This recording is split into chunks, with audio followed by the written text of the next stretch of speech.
Hello everybody and welcome back to another episode of Wixo Season 2.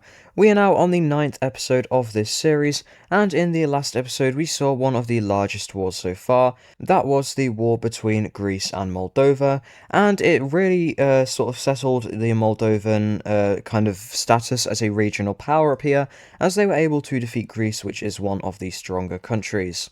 But if you guys do end up enjoying this episode, please do be sure to like, subscribe, and leave any ideas in the comments below, and let's just go ahead and get straight into it. So first things first, we are going to be coming over to India, as I feel this area is a little bit underdeveloped, and these countries, they've been here for a while, and they are going to start to rapidly expand. They have recently gained technology from, I guess you could say, the old world, being Europe and that sort of region, and this is going to cause some expansion and some new countries popping up. We see this reddish sort of country go ahead and form over here near to the Indus area. These guys will quickly expand around, and their capital will be on this city right over here. In the mainland, we have more exploration, a lot due to sort of naval discovery, but this also is on the coast in Africa. So, yeah, just a lot more of this Indian Ocean region being mapped like so, and this further in some places goes into the interior of the continent, about this much area here. We have the Gujarat country continue to go ahead and expand. They begin to work their way down the coast, conquering a numerous amount of the sort of southern Indian tribes, or central Indian rather, southern to them. And yeah, so this expansion is pretty easy for them. Like I said, they have just recently gained some more advanced technology. In the north, we have this blue country go ahead and take over much of this sort of southern Kashmir area. I believe this is the very bottom of Kashmir. We have the central bluish country actually expand a bit. However, they are a little bit unstable, and after expanding for a while, we actually have the country somewhat severing in two, as we have this purple country go ahead and kind of just split off in the newer eastern areas. We also have the main green country begin to expand, and they actually form a proper border with not only the new red country, but also the Gujarat country down here, and they then go ahead and expand a little bit up more north, taking over more and more of the Indus region. In the north, we have this brown country go ahead and expand, and unfortunately for the purple country, the brown country is somewhat friendly with the blue country. So yeah, this happens. Well, this is more so them just wanting to gain land, but they were called to help by the blue country to do this, and they are going to go ahead and fulfill that request. So yeah, rest in peace there.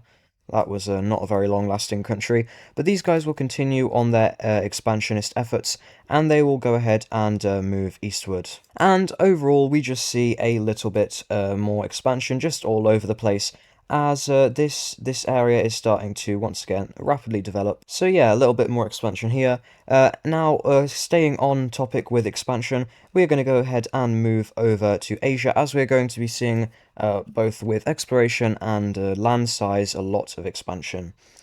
We have more and more of this side of the Bay of Bengal be mapped, and we even have this chain of islands go ahead and be discovered, and this actually leads to the Burma country colonizing them as sort of a naval base. This isn't the only further exploration we see, as we also see more in this Chinese area, taking over, well, exploring and discovering basically all of the leftover kind of grassland region.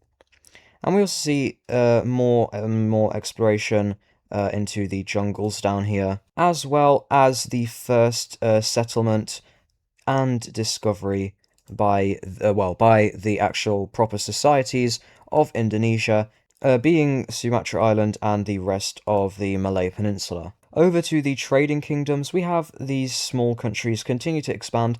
They are still not extremely strong, but they have benefited a lot with this increase in naval expansion, and with it now being discovered that there is a strait here, that connects the coast around. This is looking to be prime real estate, so we'll have to see if any countries decide to take advantage of that. Up in the north, we have this new trading kingdom up here, go ahead and form, and we have more and more expansion of Burma now sort of moving over to the trading kingdoms. Up in the north, we have this reddish country. They're doing fairly well so far, they're kind of just chilling. However, unfortunately for them, their days are going to get disrupted, as with a little bit of pressure on the main alliance member, the green sort of central Chinese country is going to go ahead and influence them to launch an invasion, as they want the coast and they promise these guys that they'll get some land.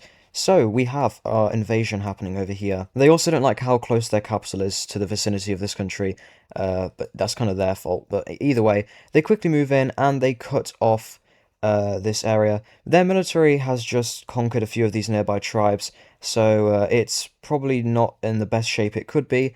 However, now they're getting destroyed, and by arguably one of the strongest countries, being this country, easily the second strongest country in the Asian sector. And yeah, these guys just continue to rapidly move in, and they actually capture the capital. And we also see a naval advancement take place, capturing the Hainan Island, but it's probably not by the country that you would expect. You see, as nearby to Hainan Island, there had been a country that had been doing a little bit of trading, and they had brought quite a few of their naval ships, as it had kind of been a big mission, you know, going and trading along the Chinese coast. And this country just happens to see this as the perfect opportunity to gain a base of operations near to the main Chinese countries in order to further their trading aspirations. And that actually happens to be the Burma country, and they are very stoked about this. This was an extremely lucky event for them, and they just occupy and move in. This is fine. These two countries don't care because, for one, they actually like trading with this country, because there's a lot of stuff, you know, from this sort of region, maybe in Indonesia, that they can get for cheap prices from these guys, and also this will just mean that, you know, they can trade with them easier, and they didn't have any ambitions on this anyway. So yeah, with this country divided up, we can now go ahead and take a look at this peace treaty. So in this peace treaty, first of all, a lot of this land over here kind of falls back to those tribes as it had only been recently claimed, and they actually take some more chunks out. This happened during the invasion. But we have the main central, well, main southern Chinese country go ahead and get all of this coastal area, which is very nice for them, as they get this capital city, which is one of the biggest kind of port trading cities. We have the green one getting this now. This is amazing for them, as they finally have access to the coast, and their capital is no longer under great threat. And Burma gets Hainan Island, so all three parties are very happy with this. Over in Japan, we have the Orange country continue to expand around into Hokkaido. This is, I guess, our daily Japan update. So yes, daily Japan update. This Orange country expands. We're just going to see a lot of expansion, essentially. This Pink country expands. In the south, we see a little bit of a rivalry grow, as we've now got two fairly strong southern Japanese countries, being the purple one and the green one. Of course, that was, you know, here a little bit before. And we also have a little bit of rivalry in the center area, as this land is quickly getting divided up, and both of these two guys really want it. We also have main Blue China continue to expand more into the mainland. However, they are starting to get rather big, and I'm not going to lie, their country isn't being run as well as it could. There are a lot of corrupt officials who are literally just interested in, you know, gaming the monarchy to gain as much power as they can, and due to this there is a lot of corruption, and it is causing some instability issues, as many needs of the population aren't being met, and some people are starting to struggle, prices are going up, and there is a slight issue with runaway inflation in this country. They are, I believe, currently also the largest country in the world, so they have to deal with that as well. Moving over to the Americas, there is a growing dynamic I do want to speak about here, and it is leading to something pretty interesting, and that is Mississippi is actually falling behind the rest of the New World countries in terms of technology. Mississippi has really just lent into its theocratical values, and this has led to some scientific repression, as many new scientific technological inventions are seen as going against the word of their religion in their kind of religious scriptures, and due to this, they are starting to fall behind, and we see this as, while they are starting to somewhat struggle to expand as they've kind of reached their maximum size for this level of development, we see the smaller Mexican countries actually just do well, and this is slightly worrying for Mississippi. However, they just have their head buried in the sand, and they don't even pay attention to this really. But yeah, we have these Mexican countries begin to consolidate up a little. We even have Belize managing, or not Belize anymore, but this pink country manages to conquer some tribes that are nearby to this country. And we also have a new Central American sort of grey country go ahead and form up. And these guys are quite big, and they expand until about the Darien Gap. I believe the Darien Gap's a bit further down, but they expand to about this much. And we also have this country continue to unite with more of its nearby tribes, which is definitely a very big strength of this country. And furthermore, going past just, changes in terms of countries, we also have to look at religion, as the green religion actually spreads down into these societies. And we have these two new countries actually adopting the green religion, which is quite interesting to see. We also have a slight bit more exploration in the south. However, like I did say, this is very limited by the mountains here. But that does not limit the sort of coastal expansion of these countries. And yeah, we have these countries just do very well, expanding a little bit, and they are setting themselves up quite nicely. And they are also trading with each other. So yeah, a very interesting dynamic. It seems to be all these countries that have kind of stemmed from this original Mayan group. They're all pretty peaceful and they're willing to coexist. However, in the north, very aggressive. A country that hopes to avoid that is the Red Carolina country, as right now they are doing very well expanding, and their technology is now on par with Mississippi, which is a little bit worrying, but once again, head in the sand. And we also see a little bit more exploration now, finally having the discovery of the Great Lakes take place up here. Over in the British Isles, we see more and more exploration be made by Normandy all the way up until it starts to get a little bit tricky, so sort of the Scotland area. And they are now actually doing a lot better. Well, I know I keep saying this, technology stuff over here, but technology really is advancing. We're in probably only we're almost at the AD times probably in terms of technology, only a few hundred BC in terms of that. So yeah, it's starting to get a lot more proper stuff, allowing more conquering of the Briton tribes. We have Wales be conquered, and we also have the coastal areas on the other side. And yeah, overall it's going pretty well. Can't forget their mainland as well though. They do go ahead and expand further in, taking over the sort of northern Calais area. And yeah, it's going pretty well for these guys. And they are going to test their luck at invading Brittany. Let's see how this goes. Okay, that's pretty good. They invade in. Well, that's kind of weird. You should probably fight these guys instead of fighting this, but I'm sure this won't lead to anything. Let's just put a small force on this while we continue moving towards their capital. Oh, okay, so Brittany managed to win that battle. That's slightly... Oh, no. Oh, dear. Oh, retreat. Okay, yeah, no, thank you. That's not good. Okay, yeah, that didn't go so well. So yeah, maybe Normandy isn't that strong. They did just kind of get destroyed by Brittany there. Although Brittany, they're kind of like really militaristic. These guys are like Roman levels of just fighting till the death. And it's a little bit hard to invade this area for Normandy, it seems. Up in the north, we have more and more discovery take place, more specifically of the big European plains area, and that leads to some exploration of parts of Germany and Poland. And we also have more and more of this Ukrainian area be explored. We also have a bit more of the Caspian as well as Central Asia be discovered as well, and this is kind of just people moving through the Persian area to sort of get to India. Over in Australia, we really have not focused on this area in a while, so there's going to be a lot of stuff that happens down here, but it's going to be sort of a catch-up. In the north, we have this blue country go ahead and expand a little bit more. This country down here, unfortunately, collapses. These guys really did not set themselves up very well, so unfortunately, after a while of kind of just chilling there, their society kind of fizzles out.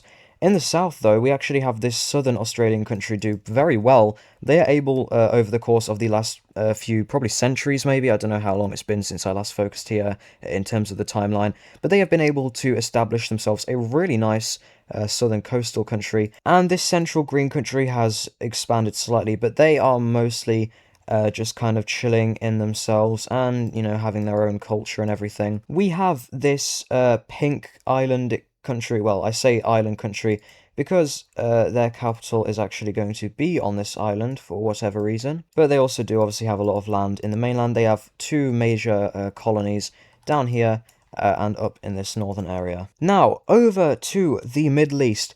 There in, I believe, episode 7, there was a little bit of an issue going on over here. And this episode, I don't want to, well, you'll see it in a second, but we're going to see a bit of a continuation. But the thing that kicks this off, well, before it kicks off, rather, we are going to have the Azerbaijan country continue to expand, and this will be notable later. And this is a little bit concerning for Iraq, as these guys, who they do not like, now border them. Why are you being aggressive to us? They say they're raiding them, and now they're like directly bordering them, and I'm sure that hasn't slowed down the raiding at all. So yeah, we'll have to see what happens here. In the south, really quickly, I do want to focus on the Arab trading countries. These guys are attracting way more of the people living in the Arabian Desert. I guess the Arab regional peoples. And they are coming down and settling in these countries, and it's coming along really well, especially with more and more expansion of the Indian countries. It's being more and more relevant for this sort of connection to take place. We also have, speaking of that, a new southern purple Indian country go ahead and form. But now, I'm sorry, I kind of got sidetracked there. We are going to be seeing something pretty interesting take place over here, as this militaristic country, it's not been doing so well. It broke away a few decades ago. It's probably been in 70 or so years since that first war that was big chaos and Greece had to get involved in. And this country has not done very well. And it's actually going to be sort of plagued by the issue that created it, rebellions. As all throughout the country, we have people that were previously here that are not at all happy with how this country is now being run.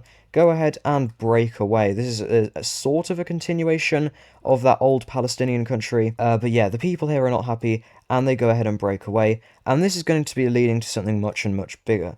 And this is going to be leading to something that is much, much bigger, as while this war is ensuing, we have a country who does not like these guys taking the chance to get involved and take back land that they claim is rightfully theirs, and that is going to be Sudan. Now, why is Sudan doing this? Well, it's all about religion.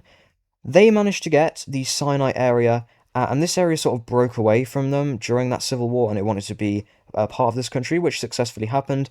But they want more. This area, they believe, is rightfully theirs. It was previously part of that green country that shared the same values and was sort of friendly with Sudan, but now it's part of this country, and seeing the opportunity to gain they claim it's their peoples, even though it's kind of not. These are Egyptian peoples, and these are Arab peoples, but still, whatever, we don't care, because we're just going to subjugate them anyway. That's nice. But yeah, they just launch an invasion in, quickly capture it, and that's amazing for this group, because now they not only have to fight a rebellion, but they also have to fight this country down here. However, it may not go as well for Sudan as you may think, as we will see soon, because while up here, the militarist group it is kind of holding itself together. Maybe I shouldn't call it the militarist group, because it isn't really that thing anymore, but that's kind of how it's been set up. So, the rebels continue to fight, and essentially what we see happen is the rebels take control in the north, and the militarist group takes control in the south. And with Sudan fighting, it becomes a little bit of a stalemate until another country that was previously involved once again in that other war sees the chance, because a country that they want land from has got involved, and that country is Egypt, and Egypt wants Sudan. Yeah, so that's not nice. So Sudan just joined. Well, this is a taste of their own medicine. They invaded a country in war, and now they're getting invaded while in war. And this is not going to go very well for Sudan. Egypt has really built itself up since, the collapse of the Sudanese empire. Maybe I don't know how long ago that would have been, maybe 100 years or so. It hasn't been a ridiculous amount of time. Each episode in this Wixo hasn't got the same amount of time in it, obviously. But yeah, the previous episodes haven't been as long as the first 2 or 3. But yeah, so Egypt really wants this land, and seeing the opportunity being still in a war, they are going to go ahead and move in. And this actually allows the militarist group to push back and cut off these forces from the Sinai area, and this allows them to take control. And we see somewhat collaboration. Well, it's not really collaboration, they just have a common enemy, but it's just that they're not fighting each other. And yeah, so yeah, once again, a lot more chaos in this region. This area, this is the second time it's been chaotic since the collapse of Sudan, and it's really never cooled down. And we're about to see another instance of this area just continuing to heat up. And that is, in the north, we have another country join in just for the sake of they're in the war, so we can just take them on while they're already distracted. And this time, it's obviously going to be Iraq, and Iraq is going to be invading the Palestinian rebellion country. So they go ahead and, yeah, they quickly move in, capture the de facto capital of the country up here, and yeah, they just continue to move in, and unfortunately, it's not looking good. We also have the militarist group move up in the south. However, Palestine might be saved here because remember how, and yes, this is more chaos by the way, remember how in the peace treaty of the First War, where Greece kind of bullied Iraq a bit, this country really wanted to keep hold of this city, but they weren't able to, and they haven't really seen a chance to get it. But oh wow, look at that, Iraq's in a war, let's go for it. So they join in, and yeah, even more sides to this war. Chaos, chaos, chaos. If you live in this area, it's not a nice time to be alive. And just, yeah, constant wars, not amazing. And they take it one step further, just blitzing around and taking over as many cities as possible. However, you may think, oh, okay, well, Iraq, this country is probably really easy for Iraq, and these guys aren't very strong as well, so surely Iraq can just move its army up here and coordinate, a nice comeback on both sides of this front line. However, this was not a solo attack. This attack was planned. And who was it planned with? It was planned with Azerbaijan. As we have Azerbaijan joining in on this war. More chaos, yes. We love Middle Eastern chaos. Maybe not, but it's something that's happening here. And yeah, with this war taking place, these guys were like, yo, we know you don't like Iraq, so fight them together maybe if we get the chance. And they were like, yes, sir. So Azerbaijan, who normally would not be able to defeat Iraq, Iraq is stronger than Azerbaijan in a one-on-one war. In this circumstance, it's a lot more winnable for these guys. So they quickly move in, and they actually successfully cut Iraq in half. And this causes Iraq to freak out as supply lines are cut and communication lines are cut, causing complete just disarray. We have the militarist, we have the Palestinian rebellion, who is fighting a two-front war. Bear in mind, be able to just dominate, and they actually somewhat meet up with these guys who coordinate a bit of an attack, and this area just gets completely flooded. We have Palestine be able to move into this sort of area and capture the southern region, and eventually this whole area does fall, and about 60% of Iraq's forces are lost as they were fighting over here, and this causes a domino effect with the, this isn't just Azerbaijan, this is all three, I'm just giving it that colour, but we have these armies completely just storming through Mesopotamia, and they move all the way over here to Iraq's capital, and we have the siege begin. Back over in this sort of area, it's continuing to go very badly for Sudan, as not only do they lose control of this area, but they lose every city other than their capital. Although with this stuff going on, we actually do see Lebanon support Palestine, and they begin to move in. They are interested in forming an alliance. These guys are already talking about that sort of stuff, but they want to make it stronger, so they're like, yo, we'll help you if you join the alliance we make after this war. And they're like, yes, that sounds amazing. So, unfortunately for the militarist group, they actually lose their capital. And, yeah, you know how I said Egypt wasn't working with them, they were just kind of had a common enemy? Well, in that first conflict, I think in episode 7, these guys also went to war with Egypt, and while Egypt may have enjoyed, not having to fight them, with them essentially just collapsing, they make a deal with these guys up here, and they're like, yo, we'll help you. Let's take our land back that we lost to them, in the previous war. And they're like, sure, why not? So, Egypt starts invading into this area, and yeah, overall, it's really not going well, and eventually, the militarist group just completely collapses, and yeah, rip. And in the south, as somewhat the final nail in the coffin, the capital of Sudan is breached by Egypt, and we even have Sudan essentially just splitting in two, as we have this big breakaway in the south go ahead and take place, that kind of just forms its own government, And yeah, just like that, uh, yeah, bye. And with this area of the war over, we can now divert our focus over to Iraq, as this is the second time this country has just gotten demolished in a war, and unfortunately, they went into this cocky, and it didn't turn out well. That king that was that general that fought in the Greece-Moldova war last episode, he he tried his best, but unfortunately it didn't work. And he's actually kind of good. He doesn't like force these guys to fight till the very end. He knows that would just kind of cause harm to the people who he cares about. So he's like, okay, sure, let's sit down for peace talks. And we can officially now take a look at the peace treaty of this very chaotic war here. And this is what we go ahead and see for our peace treaty here. So there is a lot of things to go over now. Please do forgive me if I forget anything.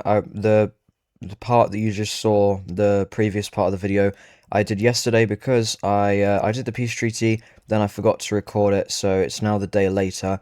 But yeah, this is what the new region looks like. So Egypt expanded quite a lot. They got a bit out of the previous military country, which no longer exists, and they also get a large chunk out of Sudan, which no longer exists and has been replaced by this like sort of new Sudanese country. The Palestinian country has been instated up here, and there is also this new country that was given independence because this country is rather unstable at the moment because this area has been like pretty war-torn throughout this series, and also this region is a separate religion. I guess also this region up here, but you know this is like sort of more fundamentalist to this religion. And then the major thing, Iraq's gone, so rest in peace. We have Lebanon and Azerbaijan gain a huge chunk of land. Also, these guys get some, and we'll see this work onto something else in a minute. But the rest, or the remaining land in the south, gets turned into this small Mesopotamian puppet state. And yeah, I think that's it for border changes, so now we can take a look at a different layer. As we see that alliance that I had spoken about earlier get formed up, so now we have our second military alliance, our first one being over here. But yeah, these guys, they go ahead and form this alliance up. This had been spoken about, but now it is official. So yeah, we have like a bit of a pact going on here. Anyway, with that war out of the way, we're just going to take a look at a few more things before we call it a day. And one major thing is Greece is going to, Greece is going to go through some issues. So, Greece obviously has to pay a lot of reparations due to them losing the war with Moldova in the last episode.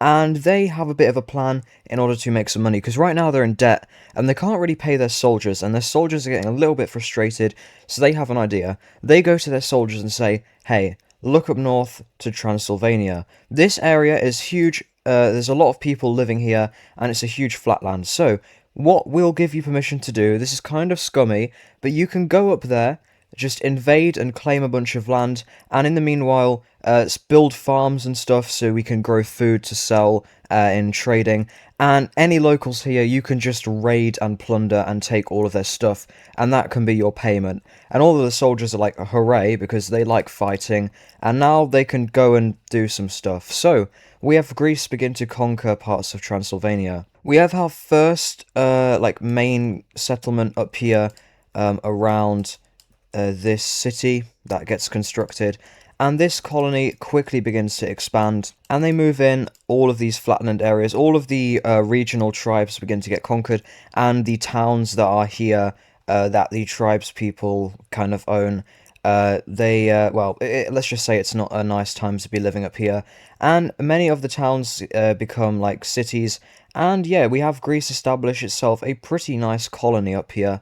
And this is slightly worrying to Moldova, as they are doing very well, and this is showing the fact that despite that they've won that war against Greece, they're still very strong and strong enough to even, set up a colony up here, sort of near them. Over here, this country dies. Basically, you have this country just essentially collapse, and then Italy just kind of moves in and conquers a bunch of it. And we have some of it falling over to tribes over here in the south. So yeah, Italy expands a bit. They're kind of just chilling right now. They haven't really done much in a while. And I think for probably our final event of this video, because it is getting a bit long, I think, we're just going to have a little bit more expansion over here in Iberia. We have the Portugal country go ahead and expand. Galicia expands up here in the north as well a little bit. And we have this new sort of central Spanish country formed as well. These guys are relatively small. And yeah, so I think that is going to be it for this episode. I really hope you guys did enjoy, and I will see you guys in the next one.